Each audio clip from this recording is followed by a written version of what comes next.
Good morning or good afternoon, wherever you may be joining us from. I am Jess Colinian, President and CEO of the World Affairs Council of Dallas-Fort Worth. I'm pleased to be joining you on behalf of my council and the World Affairs Council of Atlanta to present today's event, NATO in a Changing World, a conversation with none other than Ambassador Kay Bailey Hutchison. Ambassador, thank you for being with us today. Thank you, Jess. I'm a great member of the World Affairs Council and appreciate so much their interest in so many of our foreign affairs and our tensions. And I'm so pleased to be a part of that. And this program is very current because we have the big NATO summit coming up next week. And so I'm happy to be able to talk about that. And I really appreciate what our members of World Affairs Councils all over the United States do to make sure that our population sees what can be done with allies and friends all across the globe. So thank you. Thank you. We might be capturing that quote for use another time, Ambassador. That's a perfect description of what we're here to do today. This conversation, as Ambassador Hutchison mentioned, is so timely, and I'm very grateful to my colleague Ricky Bevington, President of the Atlanta Council, for giving us here in Dallas the opportunity to engage with Ambassador Hutchison on such an important topic. From a broader perspective, as Ambassador Hutchison just said, the World Affairs Council Network is all about promoting exactly these types of conversations. So we're delighted that all of you from across the nation are joining us today. As we continue, I wanted just to give a couple quick housekeeping reminders. I think as all of you are aware, this program will be recorded. We are on the record, and you can tune in and watch this another time or share it with your network. I'm sure after the summit, it'll be great to come back to this conversation and reflect again on what we discussed today. I also wanted to let everybody know that the Q&A function is live. So as we continue, please feel free to submit your questions. We ask that they are questions and short and concise as much as possible so that we can get to as many of those questions today as we can. So to tee up the discussion today, I think we've all been watching the news. Ambassador Hutchison, you've been on the circuit talking about the North Atlantic Treaty Organization and really a pivotal moment that we face today. With 32 member countries, NATO remains the most powerful military alliance in the world, but it is also facing the most complex security environment since the Cold War. Russia's war in Ukraine, rising great power competition, and growing cyber and hybrid threats have all pushed collective defense back to the center of global attention. In response to that, NATO is undertaking one of its most significant overhauls of deterrence and defense in decades. Allies are increasing defense spending with new long-term commitments that reflect the scale of today's challenges. And at the same time, as we've all seen every day, the nature of warfare itself is evolving. Against this backdrop, and just ahead of the 2026 NATO Summit in Türkiye, we are proud to present today's program. Today's discussion will explore how leadership, diplomacy, and alliance unity are shaping NATO's future and what it means for global stability in the years ahead. And we all know we have the perfect speaker to discuss this with us today. Ambassador Hutchison is a public servant and businesswoman whose career has spanned leadership roles as a bank executive, U.S. Senator from the great state of Texas from 1993 to 2013, and U.S. Ambassador to NATO from August 2017 to January 2021. She's the author of 3 books on American women's leadership and has been honored with the naming of the Kay Bailey Hutchison Convention Center in Dallas, as well as the University of Texas-based Kay Bailey Hutchison Center for Energy, Law, and Business. She serves on the Dallas Mayor's International Advisory Council and the Board of Directors of the Atlantic Council. She is also a senior advisor at the Center for Strategic and International Studies, a member of the NASA Advisory Council, and Energy Advisory Council for the Federal Reserve Bank of Dallas. And I would say almost most importantly, here in Dallas-Fort Worth, we were very proud to honor Ambassador Hutchison with our highest award, the Mellon Award, which is to promote a Texas leader that has advanced our agenda on the international stage. So Ambassador Hutchison, again, welcome. I wanted to give you a few minutes to provide some opening comments, and then we'll dive into our Q&A. Well, thank you so much, Jess. Thanks for the introduction. Thanks for doing this. And I really appreciate the Atlanta Council coming in as well and deciding that this is a priority for all of us. And so thank you for all of that. You know, this summit is going to be very important. We have summits, which means at NATO that the heads of state are going to all be present. And that is usually, it can be every year or it can be every other year. And it is a chance for the heads of state to talk directly with the president, all of us together. And I think this one is going to be very important as it follows last year's that was at The Hague, and where really history was made because all of NATO then declared that 5% defense investment um, will be the norm. The 5% will be reached by 2035. And of course, that might seem a long way away, but when you're ordering airplanes and complicated instruments, we need to have the time to make those investments and all be together and interoperable. That's what's important for NATO, where each country shares in their respective areas of expertise and capabilities, and together we are 32 strong, 32 allies that are Western civilization, democracies, and republics that do share in our defense. We are a defense umbrella for deterrence of war.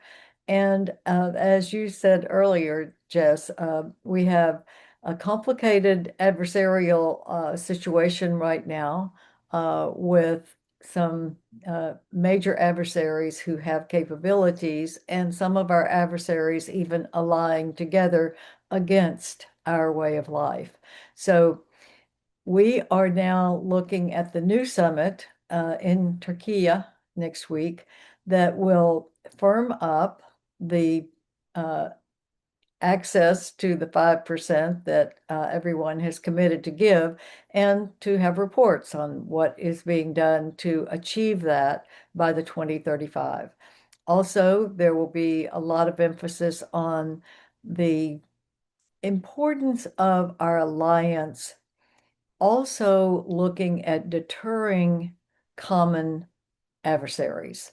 And those adversaries are outside of our alliance and they're outside of Europe. So having the alliance of our 32 allies of Europe and North America, including Canada, we can meet these obstacles together, and there is going to be an effort to unify NATO on those points. We've got the tensions with the Middle East. We've got the tensions, of course, with China that all of us realize, and Russia, who are allying together in many ways. And having the alliance meet those challenges together, along with our Asia Pacific allies, is something that started really when I was at NATO. That we started inviting the Asia Pacific ally heads of state to our summits. And that, of course, is Australia, Japan, New Zealand, and South Korea. So we do have now the ability to work in concert with our Asia Pacific allies to look at the potential adversaries of China, Russia, and now this year we have seen the tensions rise because Iran was so close to having a nuclear weapon uh, ready with the ballistic missile capability to deliver it. And that is something that is very important. I hope that NATO will take as a place where we can share responsibility more than just the United States with the Middle Eastern partners that are neighbors with Iran. So those will be discussed for sure at the alliance. And then Ukraine, of course, will be front and center. President Zelensky will be there. And I can't say enough about the bravery and patriotism and spirit of the Ukrainian people, and they deserve our support. They have held on uh, for almost 4 years now, uh, in an impossible situation almost for their country, but they have been valiant and they have never veered in their commitment to preserving their sovereign nation with a democracy, against an adversary that thought he could conquer Ukraine in a week, and he thought he could divide NATO. And instead, Ukraine, I think, is on the edge of winning this conflict. And most certainly, I think Putin's effort to divide NATO has backfired. We've actually strengthened NATO with the accession of Sweden and Finland, and now we are united against the adversarial takeover, alleged uh, takeover or the proposed takeover of Ukraine by Russia. And so I'm very excited about the summit and hope that we can ally together, become stronger together, and face all of our adversaries that we share together. What a perfect introduction to our conversation. You used a couple of key words that I wanted to foot stomp for our membership online today. Interoperability being one of them, which is something that I don't think we really talk enough about as Americans. I'd love to pivot to that first question, through that lens, Ambassador Hutchison, for Americans watching this alliance today. Help us explain why NATO still matters for U.S. security and leadership. Oh, thank you for that, because NATO is essential. Uh, our alliance, it is a band of 32 democracies that are together protecting our overall security. And it is so important that we have allies when we are facing adversaries who also have partners that would come together to break our security alliance. And if we didn't have allies and we faced a China in the future that has so much more investment in security than any of us do, we would not be as strong, because China can only be deterred with economic leverage. And the 32 NATO allies are a big part of the economy, the strong economies of the world. And if the strong economies of the world are allied against uh, breaking the rules-based order by China, that is going to put us in the strongest position. So America being part of the NATO alliance is important for America. And the second part of that is that Europe does share the costs. We have been encouraging Europe to do more since Eisenhower, the first head of NATO.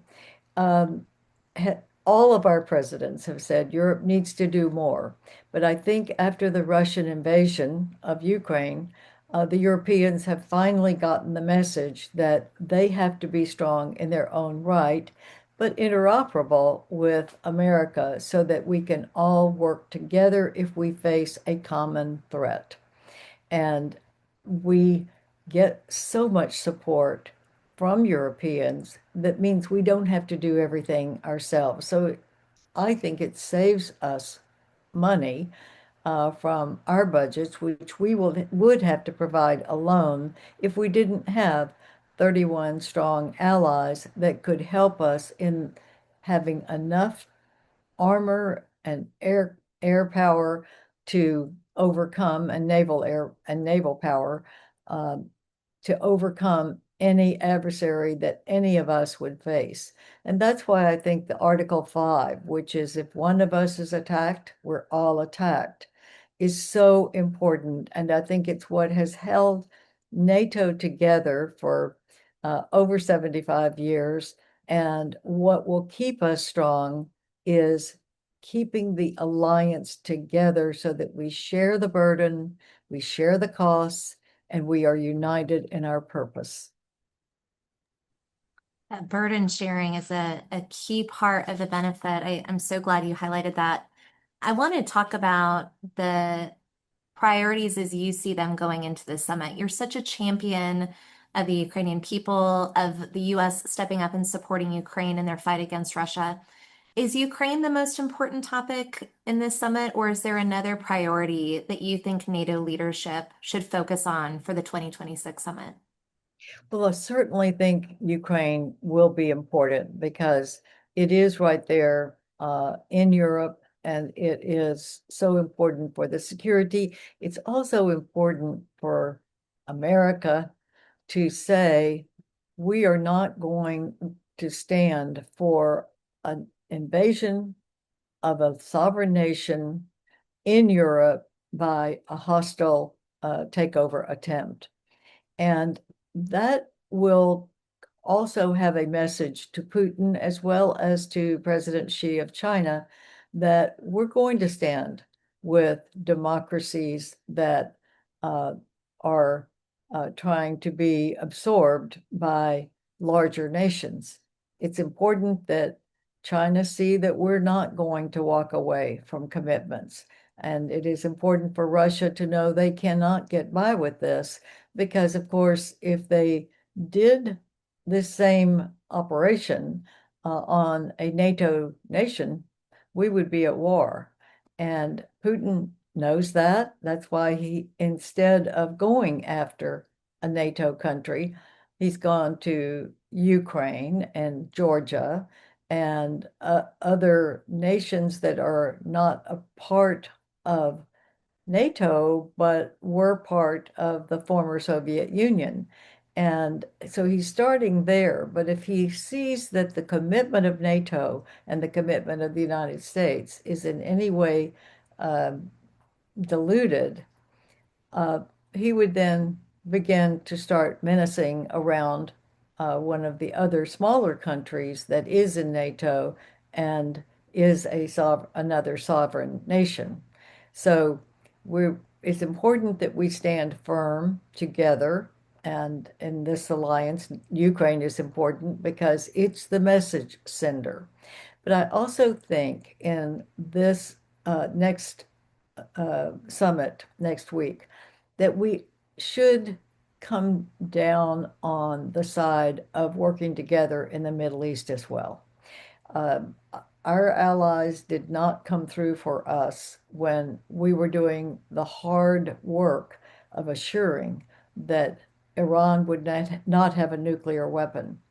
And our allies need to be more tuned in and helpful when we are doing this major work to save us from having a North Korea type situation in Iran, which has so many neighbors that are uh, vulnerable and which we would want to be helpful so that Iran could not menace with them. And now we are seeing that Iran has the capability to deliver a longer term, a longer range missile that could hit actually Europe now. It has shown when it hit Diego Garcia that they have a longer range missile that we really knew was capable. And if you had a nuclear warhead on the missile that they've shown that they have, uh, Europe would be in danger, and so would America, because we would be next. So it's something we had to stop. America did the hard job, and I hope that at this NATO summit, Europe will say they too will be helpful as we are trying to keep Iran from menacing their neighbors in the Middle East, but also coming into our territories.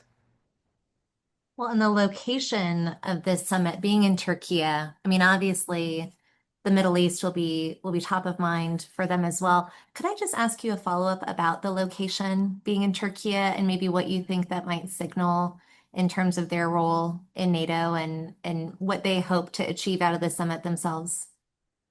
Well, uh, Turkey is, of course, the gateway between the Middle East and Europe, and it is important that we have Turkey in NATO. They've been very effective. Um, they have they have tentacles, though, in the Middle East as well as Russia.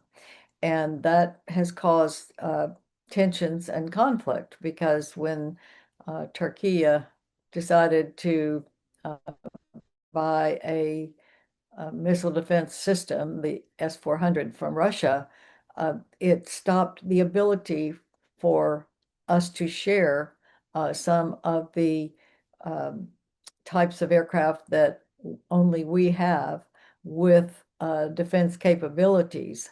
And we could not share that, and therefore Turkey has been left out of the F-35 manufacturing lines, which we had hoped they would be a part of. Turkey is an important ally. It's an important ally for all of us.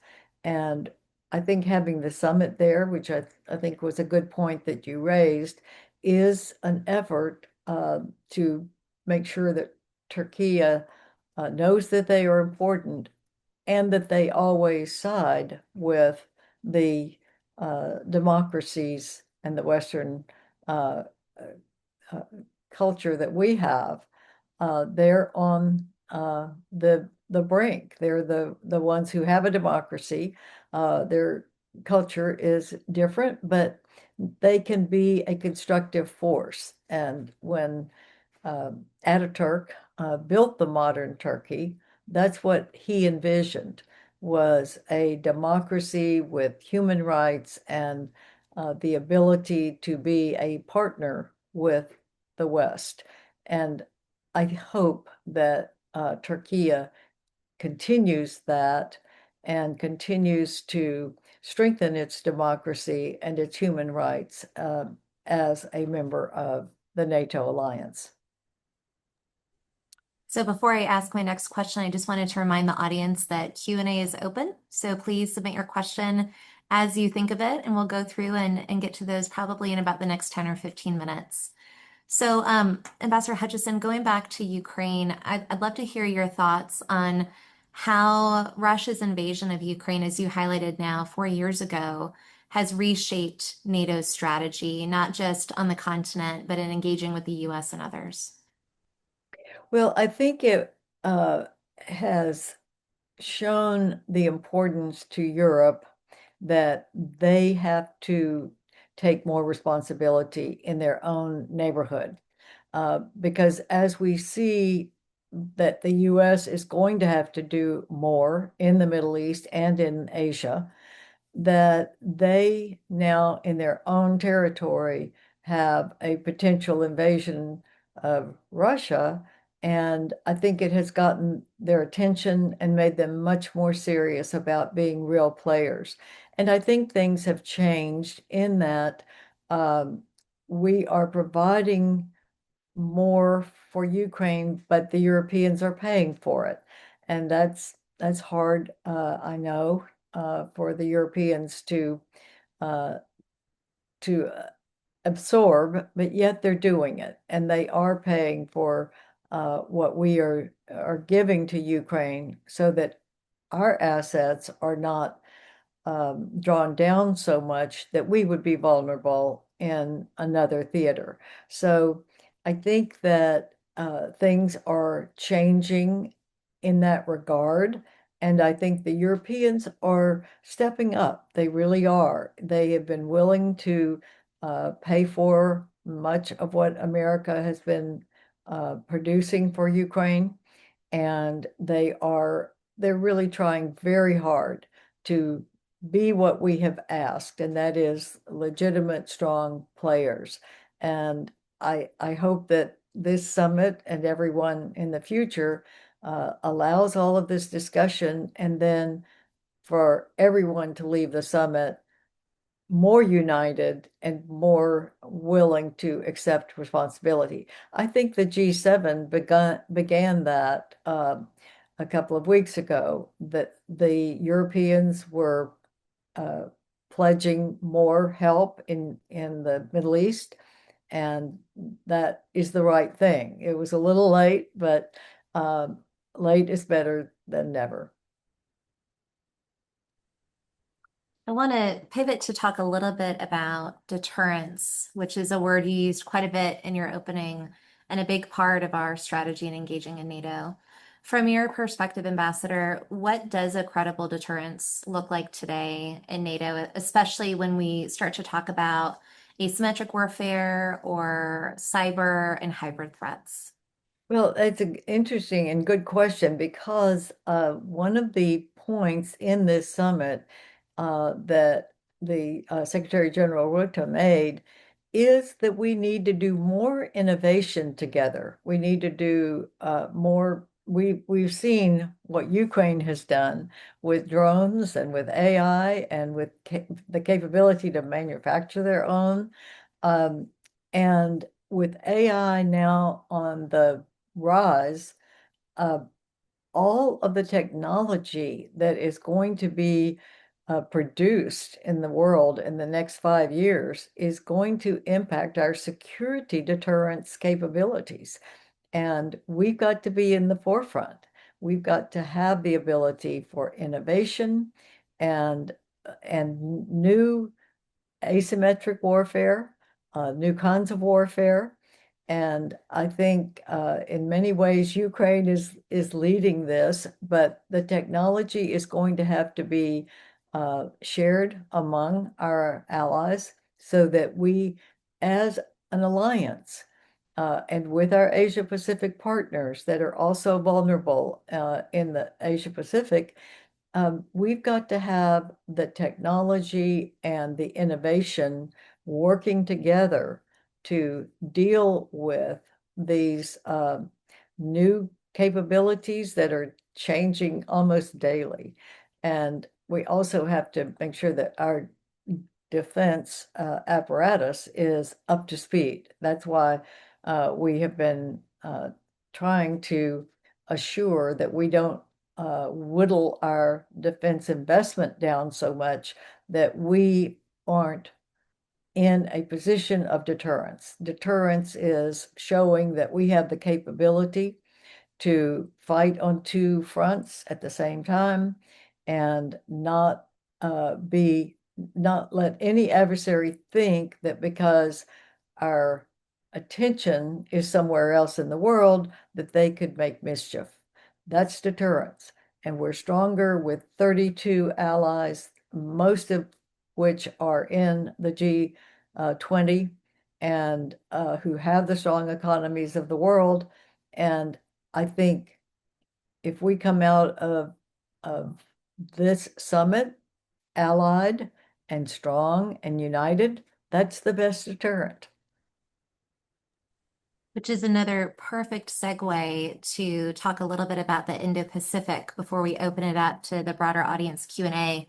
So you've brought up a number of times that the true definition of deterrence is, as you said, being able to focus in one area and not see another adversary make mischief in another. So the Indo-Pacific is a perfect place, perfect case study to talk about this. What role should NATO play in the Indo-Pacific as we watch tensions rise, either, when you look at China and Taiwan or just the DPRK? What role should NATO play in the Asia Pacific? I think that NATO has adopted a um, an expansion of the definition of an adversary to be any common adversary that we have.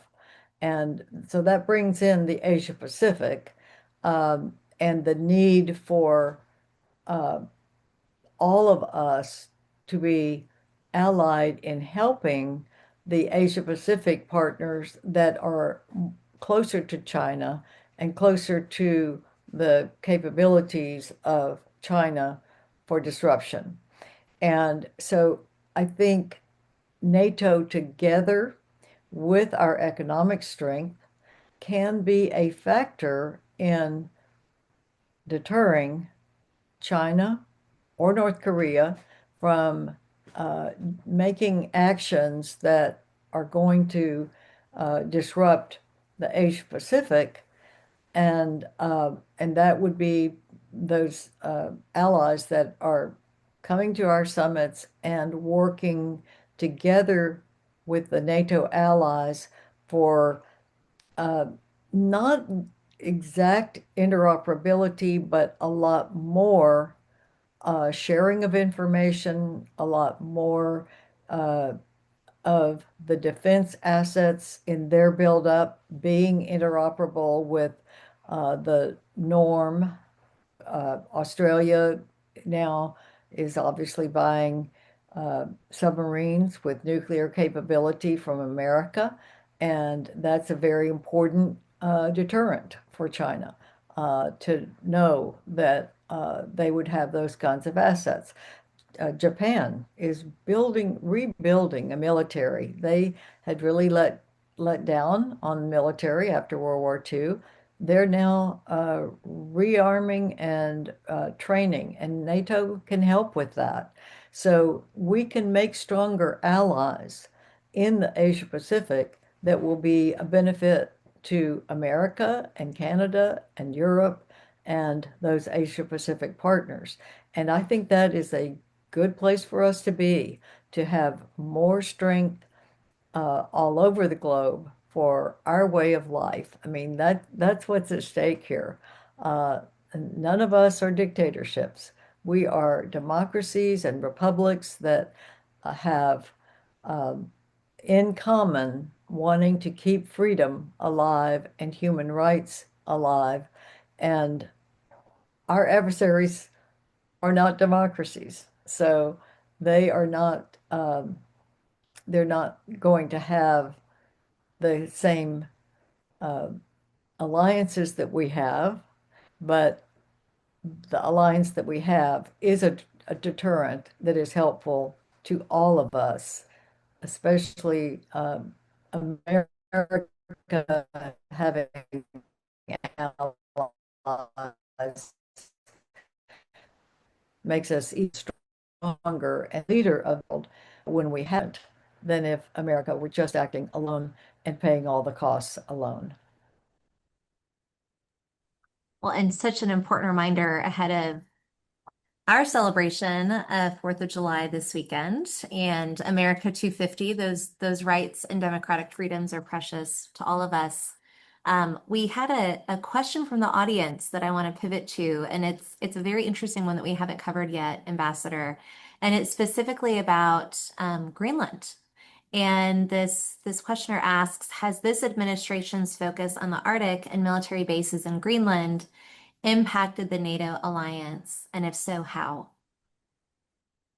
Well, yes, that is a good question because, of course, the whole thing that happened with Greenland was, I think, not necessary because Greenland has been a wonderful uh, place where we have done a lot in infrastructure. We've been very welcome there, thanks to Denmark, which is Greenland is part of Denmark.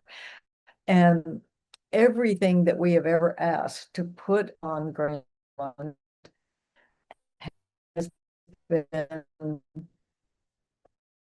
accepted, and uh, we've had a great alliance with anyone, and we will continue. I don't. It is in the.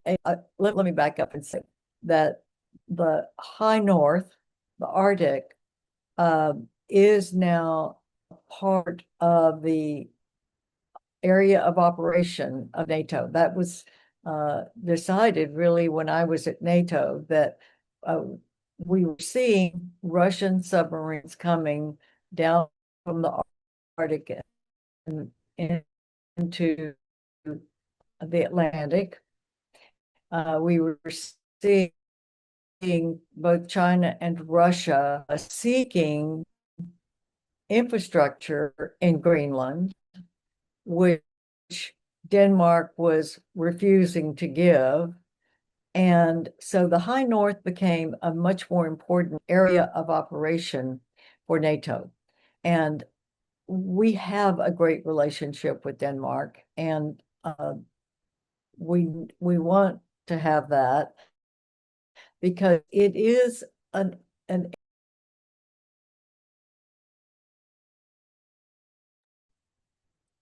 All right, everyone on the line, we have a minor technical issue. We are going to work with Ambassador Hutchison's office right now to reconnect her.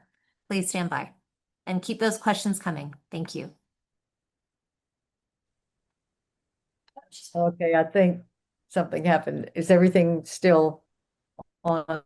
I think we're good. The audio Uh, is skipping just a little bit, but we can catch up on a question from the audience and just give it a second maybe to buffer okay. as we continue. So one of our audience members has asked specifically about the frozen Russian assets and the use of that funding to rebuild and re-equip Ukraine. The question specifically states that the West has roughly 200 to 300 billion in Russian financial assets frozen in the EU. The EU has used the interest generated from these assets to fund Ukraine's purchases of weapons. Does the US support using the principal itself, so not just the interest, to rebuild parts of Ukraine that Russia has destroyed? And that is from Michael Ludler. Mhm. Well, I can only speak for myself, not for the whole United States, but I think we should be using frozen Russian assets because of the depredation of this whole operation and what they've done to the infrastructure in Ukraine. They should pay for. There's no question it was unprovoked, and they have destroyed so much of the infrastructure of Ukraine, and I think they should pay for that. And I think the interest should be used right now. I think I think they have lost the right to those assets by this incursion by Russia. So uh, I think we should, and I think the legalities are there also for this. And I won't go into all the legalese, but I think that using the interest right now, certainly Russia shouldn't be gaining from those assets, is absolutely the right thing to do. I think we should be doing it in the United States as well. But I certainly hope that Russia, in the end, will pay for all the damage that they have done. We've had a number of questions about support to Ukraine that I'll synthesize here a bit. The questions center around support now and support hoping optimistically that a ceasefire or peace deal is reached. So a two-part question for you, Ambassador. What should support to Ukraine look like right now? And optimistically, hoping that a ceasefire or true lasting peace is reached, what should support look like after that peace deal? I think we should be doing more to help Ukraine right now. I think we're doing a lot, but I think we could do more. First of all, by bearing down on Russia. I think that we are not doing enough to curb Russia's capabilities. I think Ukraine is doing that themselves. They are now using their drones to go in and take out the infrastructure of the Russian energy production. I think that is making Russia now have more domestic unrest, and that would get Putin's attention. So I think what Ukraine is doing now on their own is very warranted.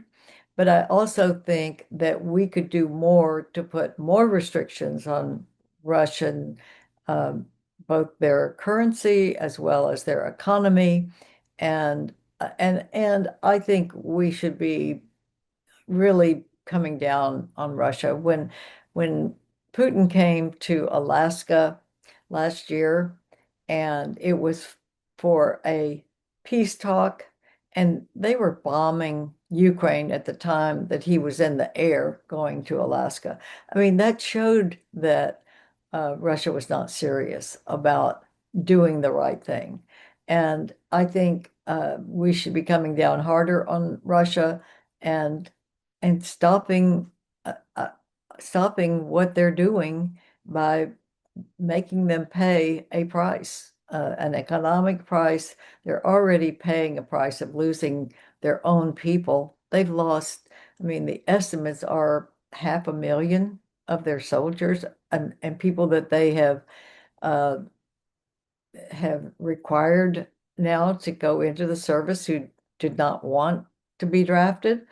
They've gone into prisons to recruit people to fight this war. For what?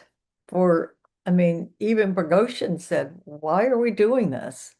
And Prigozhin was the leader of the Wagner group. And that those are Russian mercenaries. And he said, why are we doing this? And of course, Prigozhin met his death because the plane that he was in crashed. And no one can doubt that that was because Putin um, was seeking retribution on him for saying that. So I think that it's very important that we do more for Ukraine, help them finish this horrible saga, and then support them after the peace is reached, which eventually we hope is not eventual, and that we would help them restore in every way that we can. And we would look to Europe to be much more engaged in that process because they are right there and they uh, are hoping to put the Ukraine into the EU. And I think that Ukraine should certainly be asked to join NATO if they seek to join NATO, which they have. And they deserve a place in NATO. And frankly, we can learn from Ukraine. They've been so innovative and creative in their production of drones and their use of those that I think they would be a valuable asset in NATO. And I know a number of other military officials, both current and former, would completely agree with you on that. I think General David Petraeus was quoted as saying how much the US could learn from not only the strategy that they've deployed, but that rapid manufacturing and production, which has been, as you said, so impressive, especially on a wartime footing. I want to ask you to put your ambassador hat back on. And from a US perspective, with this summit, what would success look like for you walking out of this summit as US ambassador once again in 2026 to NATO? What would success look like to you? Success is a united NATO that is going to work together, all 32 members work together for all of our common adversaries. That's what I would look for, that Europe is going to be there with us to fight this scourge of Russia, certainly any kind um, of China mischief, and to help settle the Middle East so that none of us will ever see a nuclear weapon on a ballistic missile coming out of Iran in Europe or in America or in any of our allies in the Asia Pacific. That's my definition of success, unity. We've had a few questions about collaboration, specifically on weapon systems from an interoperability perspective. And some of the questions, Ambassador, ask, what would you prioritize in terms of maybe the first few things that the NATO alliance should really focus on from a military innovation and interoperability perspective? Well, I think being interoperable is essential for us to deter conflicts. And especially with Russia being so close and showing that they are trying to recreate the Soviet Union. That's what President Putin has been saying is his goal. And I think having the interoperability of air power, having the interoperability with the new technology, certainly drones, certainly the defense capabilities of our uh, defensive for weaponry that would intercept the drones that are coming in, like our Patriot. All of that interoperable would be very important as a deterrent. And in addition, the interoperability of eventually our Asia Pacific partners, well, some of which are very strong in defense, particularly Australia and Japan, could be big players in providing interoperable capabilities for the security of the Asia Pacific. And at some point, we would hope that India would be more of an ally with our NATO alliance. They have not been a part of our NATO alliance.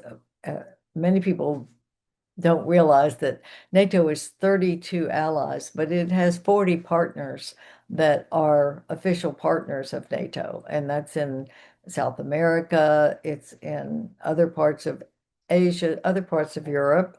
Um, and I think that having the strong alliances that have interoperable major capabilities means that the whole world is going to be safer and we're going to be safer from our common adversaries. What would you consider your greatest accomplishment as U.S. ambassador to NATO? I think we kept the unity of NATO, even when President Trump was unhappy with the NATO European and Canadian um, uh, commitments. But we kept the unity because everyone knew that we were the leader of the free world and that we needed to be together. And we accomplished uh, the getting out of the INF treaty because Russians were violating it, and we had to have a common defense on the intermediate range ballistic missiles. And we were able to accomplish that with NATO support for getting on board for a defense capability against a Russia that had violated it. We worked together to begin the process of increasing the defense commitments, and we did that. They made great strides, $400 billion, even just when I was there, and the first Trump summits when he was asking our allies to do more and putting on more pressure. Every president I served with said that Europeans should do more, and the Europeans knew that they should do more. But President Trump has been forceful and is getting results, and the results started in the first term, and they are continuing in this term. We've been very fortunate also to have very strong secretaries general.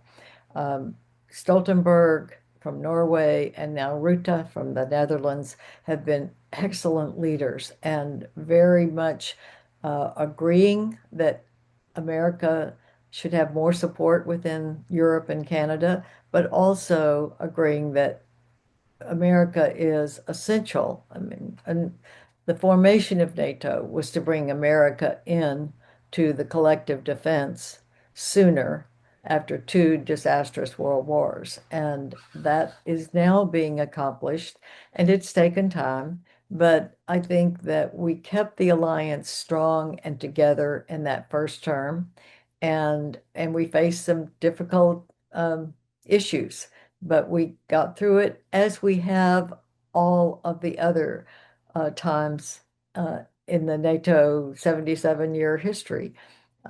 We've had problems, but we've come together.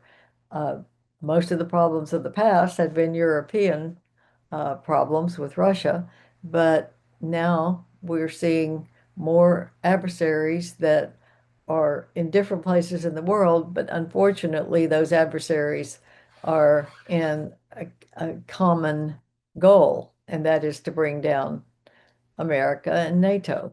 And we must be collectively strong together in order to keep the superiority of freedom, capitalism, the rule of law, the human rights, the things that matter in a civilization.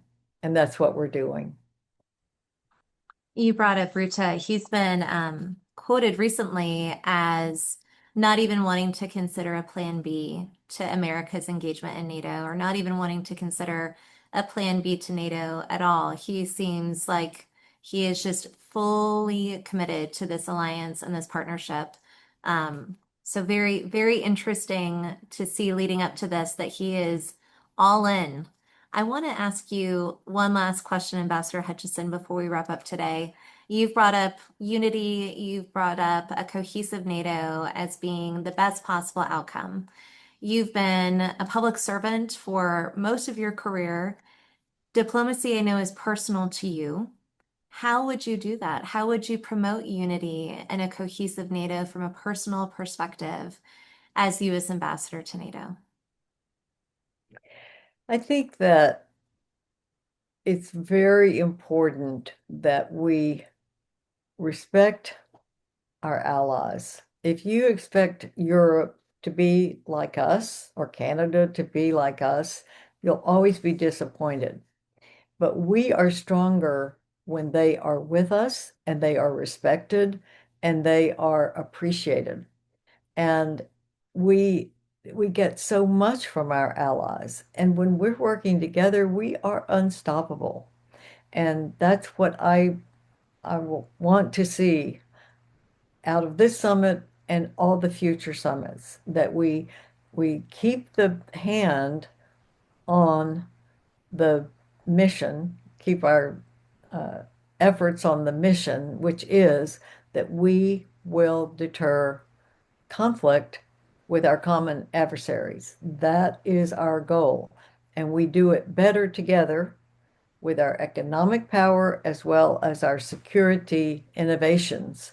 And together we will win.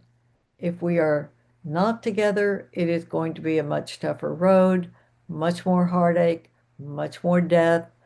And so I think having allies that are with us makes us stronger, but we are the leader and we must be the leader because uh, I will say from my experience at NATO, there's no other country in the world that will assess a risk and then immediately begin to deter that risk and do whatever is necessary to deter that risk. There's no other country. No other country can be the leader of the free world. There are other countries who can be the leader of the adversarial world, and we've got to make sure that us, our allies, our friends, the 40 NATO partners, as well as the 32 allies together can defeat any adversary. But they've got to be together. What a perfect note to end on, Ambassador. Better together, much like the World Affairs Councils of America, we're all better together. I can't imagine where NATO would be, where our nation or our great state of Texas would be without your incredible service and support. Thank you so much for the conversation today, for all that you've done to promote this relationship and all that you continue to do. I mean, for those of you in the audience today, I would encourage you as a follow-up to this conversation to go back and watch some of her coverage over the last few weeks. Ambassador Hutchison is still a tireless advocate for this relationship and our nation. So thank you so much, Ambassador. Thank you for being with us today. Well, thank you, Jess. Thank you to the DFW World Affairs Council, the Atlanta World Affairs Council, and all of the leadership that the World Affairs Council has given to it. Really adds to the strength of America that our Congress does appreciate and support NATO and our alliances. And that is because the people do, and the people are supportive of our Congress representatives. Our Congress representatives are absolutely uh, pro-NATO, pro-alliance, and a lot of that is because the World Affairs Council takes so many uh, people out in our country and has programs like this, but also in-person programs with people who are writing books about our national affairs and our security.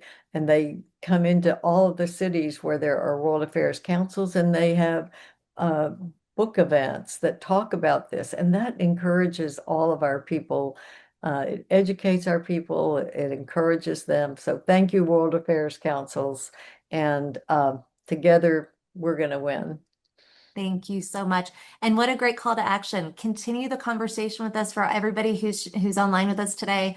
If you're not a member of the Atlanta Council or the Dallas Fort Worth Council, please join or find a local network. You can go to World Affairs Council's website and check out a local network near you.